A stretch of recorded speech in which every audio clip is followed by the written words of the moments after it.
پاکستان حیدرآباد کے ضلع بھکر میں ایک بیٹے نے اپنے ہاتھ سے اپنی ماں کو قتل کر دیا۔ نہ زمین پھٹی نہ آسمان ٹوٹا، اپنے ہی ہاتھ سے اپنی جنت کو قتل کر دیا۔ لیکن اس سے بھی دردناک لمحہ تو وہ تھا کہ جب اس کی ماں کو ہاسپٹل منتقل کیا گیا تو اس نے اپنے آخری سانس لیتے ہوئے لوگوں کو کہا کہ میرا بیٹا بہت جذباتی ہے، اسے وقت پہ کھانا دینا اور اسے کہنا کہ اس کی ماں نے اسے معاف کر دیا۔ میں اسے دین سے دوری کہوں یا کچھ اور، میرے پاس الفاظ نہیں۔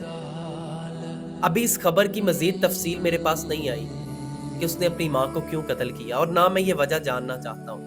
میرے دل میں شاید اتنی برداشت نہیں اور نہ ہی بتانے کے لیے میرے پاس وہ الفاظ ہیں۔